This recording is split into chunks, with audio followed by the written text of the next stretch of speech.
Thanks. Nice round of applause for Carmen, please.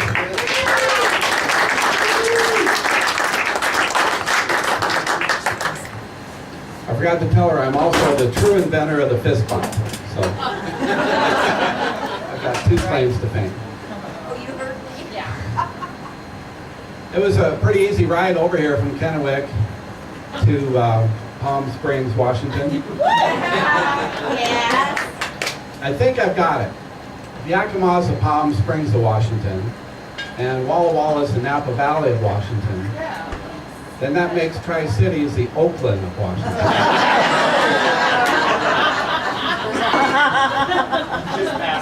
And you notice I'm not insulting Oakland. If I said Pasco, then I would be insulting Oakland. But we're getting pretty cosmopolitan in the Tri-Cities. Matter of fact, they just opened a new Russian market a little while back on Clearwater and Kennewick. And I went in to see what they had. They didn't have a lot of stuff. They had some wormy potatoes, some organic beets and turnips, 6 pirated copies of XL97 software, and 4 used cars out in the parking lot. But they're hoping to grow their business. They've caught the capitalist spirit. As a matter of fact, next week they're planning on taking over the Ukrainian market next door.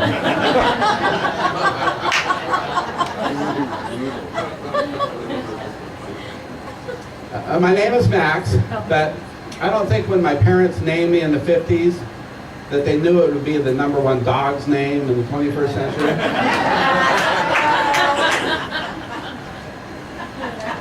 Actually, having a dog's name really hasn't affected me one way or another over my life. I can't say the same thing for my brother and sister, Rover and Biscuit. It's sad. Our parents could never have dogs. The only job Rover could ever get was a night watchman at the junkyard. And Biscuit just stays home all day curled up on the couch. None of us have a house big enough for a family reunion. Their dog house. She got it.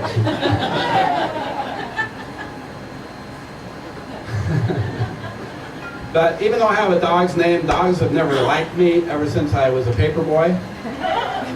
I had a spokesman review route in Spokane, and it was like the second day on the job. I was riding my bike and I saw some dogs up ahead, and I got to them and they chased me for blocks and nipped at my heels, and this kept happening. But every time they got out, they seemed to find me somehow, like they had psychic powers, like DESPP, doggy extrasensory paperboy perception. Looking back though, they may have spotted me because I had the entire New York Yankees baseball card collection clipped to my bicycle spokes. Clack, clack, clack, clack, clack. Decibel level was somewhere between the Kaiser factory whistle and an AC/DC concert. But one day I had it figured out. I saw the dogs ahead waiting for me. So I got up a big head of steam, and I put my feet up on the crossbars so that they couldn't nip at my heels. And when I got to them, I started shooting them with a squirt gun full of ammonia. I had one of those paperboy bags on, you know, the canvas bags with the pouch on the front and the back, a hole in the middle that fit over your head like a serape. Riding through those dogs, wearing my newspaper boy serape, shooting them with the ammonia squirt gun. I was like Clint Eastwood and Josie Wales.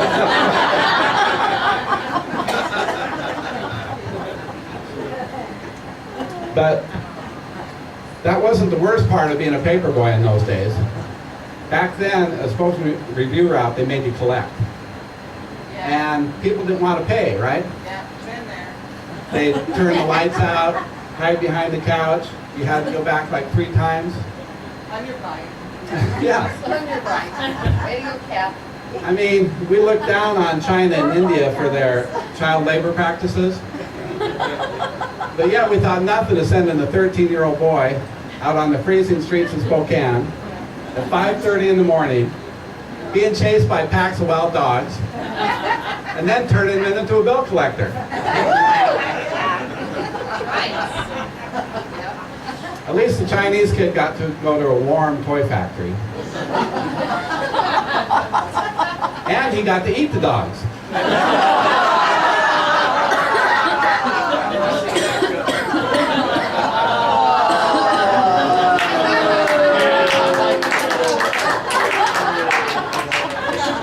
He's like pneumonia.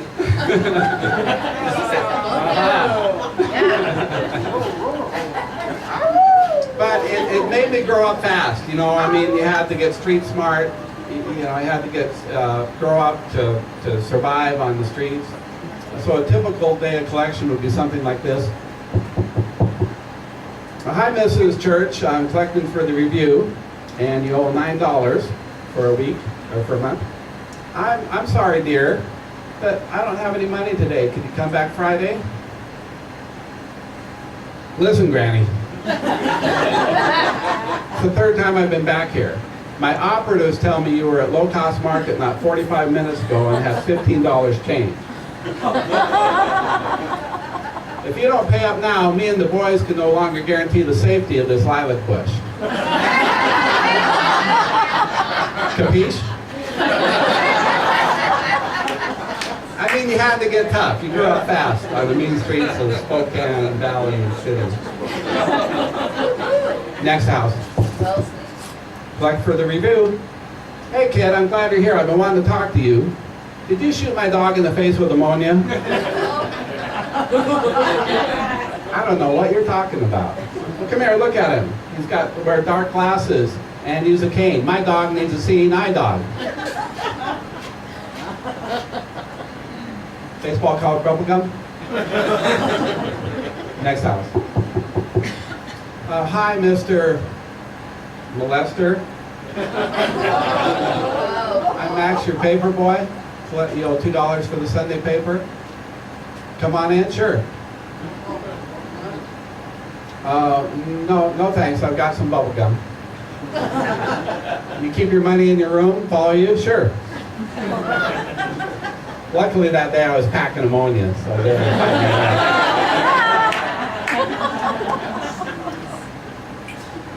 Anybody here worried that they maybe are watching too much TV besides me? No? That's what people say, but the average American watches like 34 hours of TV a week, according to the studies. So somebody's got the TV on. I was worried about the health effects, but I found a study they did in Australia, and they studied 6,000 people, and they found in that group that for every hour of TV they watched over their life, it took 22 minutes off their lifespan. I knew the Seattle Mariners were killing me. I didn't know they were doing it on the field and for the tube. 22 minutes off your life for every hour you watch TV. You know what that means? During Discovery Channel's National Shark Week, you'd be better off in the water than watching the show from your couch. I told my wife about that study, and now I think she's trying to kill me with IDTV. She comes in the bedroom at night, turns on IDTV, and falls asleep. She leaves me there, lying there watching it, watching 44 minutes of my life flash before my eyes. Have you guys seen that station? No. IDTV? Do they have it in Yakima? Bobby has. Yeah, Bobby has. Okay, yeah, they got shows like Who the Bleep Did I Marry? Wives with Knives. You gotta watch that one. Dangerous Women. Forget about Wives with Knives. I'm worried about Wives with Remotes. I think my wife started watching IDTV to figure out some way to murder me and get away with it. The irony is that on IDTV, nobody hardly ever gets away with it. Meanwhile, she's committing the perfect crime. I mean, about 14 years from now, roughly, I'll die. All she has to do is change the channel, wipe the prints off the remote, stick it in my hand. It's a perfect crime. The coroner will think I committed suicide by Kardashian.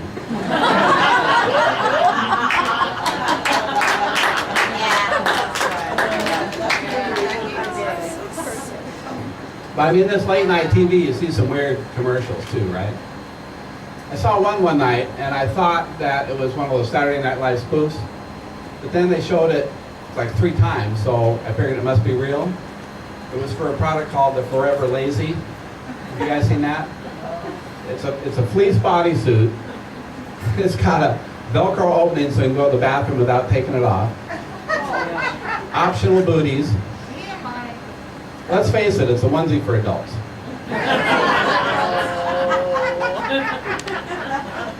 But it got me thinking, if this product became popular, we'd need emergency rescue crews for people that put on their Forever Lazy and then didn't have the energy to take it off. Thank God you're here. I've been stuck in this thing for 4 days. But I bought one to see what it was like for my worthless brother-in-law for our Christmas gift exchange. The idiot smoked pot while wearing his Forever Lazy. Slid right into a coma.